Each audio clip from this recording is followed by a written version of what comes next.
सदा शिवम भजाम्यहं श्री शिवाय नमस्तुभ्यं।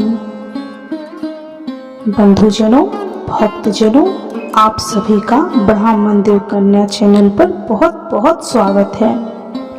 सावन मास में शिव महापुराण की महिमा सुनना सभी तरह के पुण्य फल देने वाला है।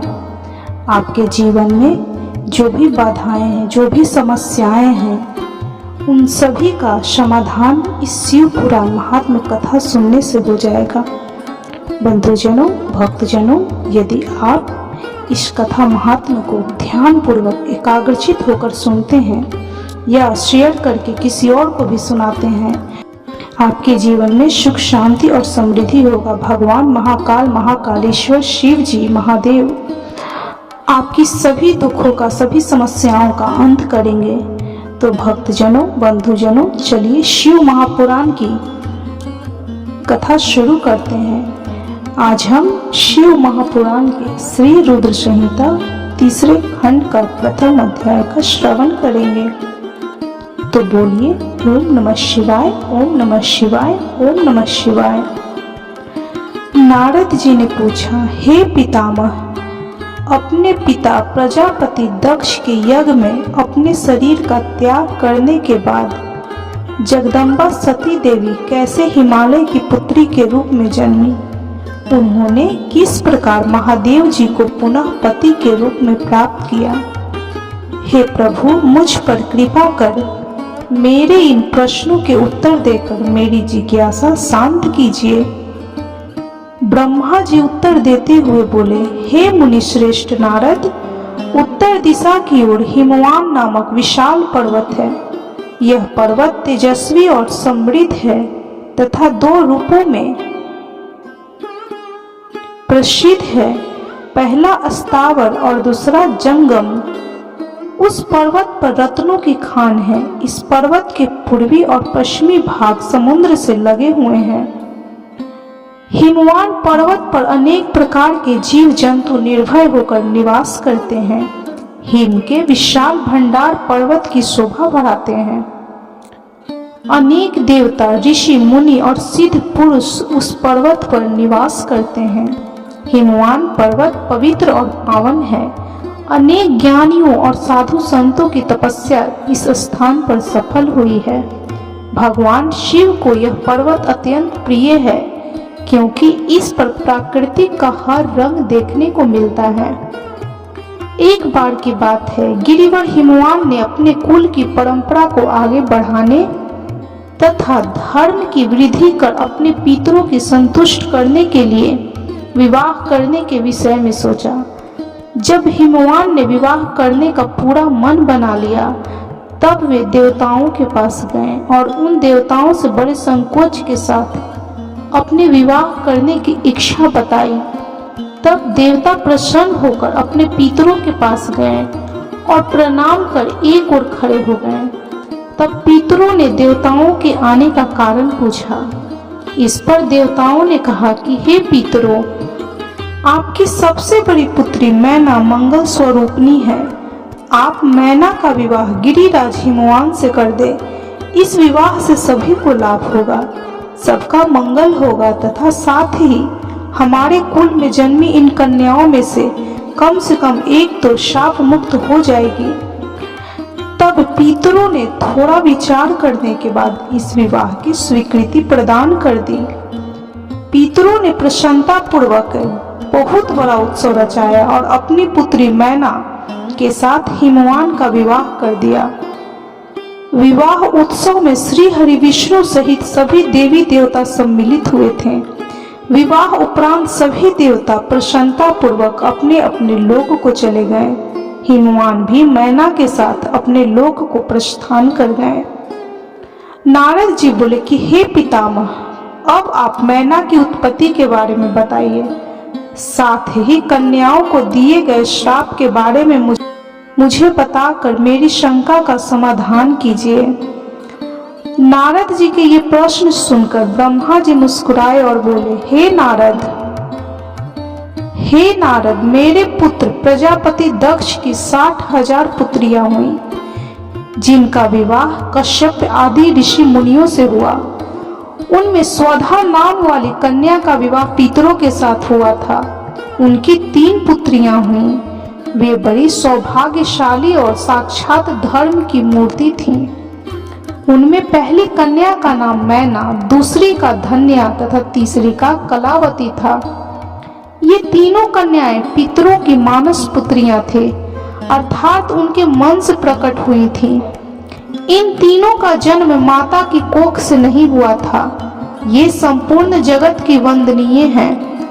इनके नामों का स्मरण और कीर्तन करके मनुष्य को सभी मनोवांछित फलों की प्राप्ति होती है। ये तीनों सारे जगत में मनुष्य एवं देवताओं से प्रेरित होती हैं। इनको लोक माताएं नाम से भी जाना जाता है। हे मुनीश्वर, एक बार मैना, धन्य और कलावती तीनों बहनें श्वेत द्वीप में विष्णु जी के दर्शन करने के लिए गईं। वहां बहुत से लोग एकत्रित हो गए थे। उस स्थान पर मेरे पुत्र सनकादिक ऋषि भी आए हुए थे। सबने श्री हरि विष्णु जी की बहुत स्तुति की। सभी सनकादिक को देखकर उनके स्वागत के लिए खड़े हो गए, परंतु ये तीनों बहनें उनके स्वागत के लिए खड़ी नहीं हुई। उन्हें शिव जी की माया ने मोहित कर दिया था। तब इन बहनों के इस बुरे व्यवहार से वे क्रोधित हो गए और उन्होंने इन बहनों को श्राप दे दिया। सनकादिक मुनि बोले कि तुम तीनों बहनों ने अभिमानवश खड़े होकर मेरा अभिवादन नहीं किया, इसलिए तुम सदैव स्वर्ग से दूर हो जाओगी और मनुष्य के रूप में ही पृथ्वी पर रहोगी। तुम तीनों मनुष्यों की ही स्त्रियां बनोगी। तीनों साध्वी बहनों ने चकित होकर ऋषि का वचन सुना। तब अपनी भूल स्वीकार करके वे तीनों सिर झुकाकर सनकादिक मुनि के चरणों में गिर पड़ी और उनकी अनेकों प्रकार से स्तुति करने लगी। उन्होंने अनेकों प्रकार से क्षमा याचना की। तीनों कन्याएं मुनिवर को प्रसन्न करने हेतु उनकी प्रार्थना करने लगी। वे बोली कि हम मूर्ख हैं जो हमने आपको प्रणाम नहीं किया। अब हम पर कृपा कर हमें स्वर्ग को पुनः प्राप्त करने का कोई उपाय बताइए। तब सनकादिक मुनि बोले, हे पितरों की कन्या, हिमालय पर्वत हिम का आधार है। तुम में सबसे बड़ी मैना हिमालय की पत्नी होगी और इसकी कन्या का नाम पार्वती होगा। दूसरी कन्या धन्या राजा जनक की पत्नी होगी और इसके गर्भ से महालक्ष्मी के साक्षात स्वरूप देवी सीता का जन्म होगा। इसी प्रकार तीसरी पुत्री कलावती राजा वृषभानु की पति के रूप में प्राप्त करेगी और राधा की माता होने का गौरव प्राप्त करेगी। तत्पश्चात मैना व हिमालय अपनी पुत्री पार्वती के वरदान से कैलाश पद को प्राप्त करेंगे। धन्य और उनके पति राजा शिवध्वज जनक देवी सीता के पुण्य स्वरूप के कारण वैकुंठ धाम को प्राप्त करेंगे। वृषभानु और कलावती अपनी पुत्री राधा के साथ गोलोक में जाएंगे। पुण्य कर्म करने वालों को निश्चय ही सुख की प्राप्ति होती है, इसलिए सदैव सत्य मार्ग पर आगे बढ़ना चाहिए। तुम पितरों की कन्या होने के कारण स्वर्ग भोगने के योग्य हो, परंतु मेरा श्राप भी अवश्य फलीभूत होगा। परंतु जब तुमने मुझसे क्षमा मांगी है तो मैं तुम्हारे श्राप के असर को कुछ कम अवश्य कर दूंगा। धरती पर अवतरित होने के पश्चात तुम साधारण मनुष्यों की भांति ही रहोगी, परंतु विवाह के पश्चात जब तुम्हें संतान की प्राप्ति हो जाएगी और तुम्हारी कन्याओं को यथो योग्य वर मिल जाएंगे और उनका विवाह हो जाएगा, अर्थात तुम अपनी सभी जिम्मेवारियों को पूर्ण कर लोगी, तब भगवान श्री हरि विष्णु के दर्शनों से तुम्हारा कल्याण हो जाएगा। मैना की पुत्री पार्वती कठिन तपस्या के द्वारा शिव की प्राण वल्लभा बनेंगी। धन्या की पुत्री सीता दशरथ नंदन श्री रामचंद्र जी को पति के रूप में प्राप्त करेंगी। कलावती की पुत्री राधा श्री कृष्ण के स्नेह में बंधकर उनकी प्रिया बनेगी। यह कहकर मुनि शनकादिक वहां से अंतर्ध्यान हो गए। तत्पश्चात पितरों की तीनों कन्याएं श्राप से मुक्त होकर अपने धाम को चली गई। इस प्रकार शिव महापुराण के विद्वेश्वर संहिता के तीसरे खंड का यह प्रथम और दूसरा अध्याय संपन्न हुआ। तो बोलिए कर्पूर गौरम करुणावतारम संसार सारम भुजगेंद्र हारम सदा वसंतम हृदय रविंदे भवम भवानी सहितम नमामि। ओम नमः शिवाय, ओम नमः शिवाय, ओम नमः शिवाय। आप भी इस शिव भक्ति की कथा अवश्य सुने।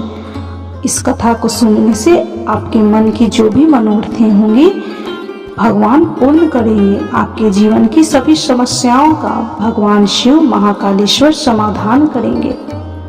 तो बोलिए कर्पूर गौरम करुणावतारम संसार सारम भुजगेंद्र हारम सदा वसंतम हृदय रविंदे भवम भवानी सहितम नमामि। ओम नमः शिवाय, ओम नमः शिवाय, ओम नमः शिवाय। भक्तजनों, बंधुजनों, यदि आपको शिव महापुराण की यह कथा अच्छी लगी हो तो कृपया वीडियो को लाइक, शेयर और सब्सक्राइब जरूर करें और कमेंट में हर हर महादेव, ओम नमः शिवाय, जय महाकाल जरूर लिखें।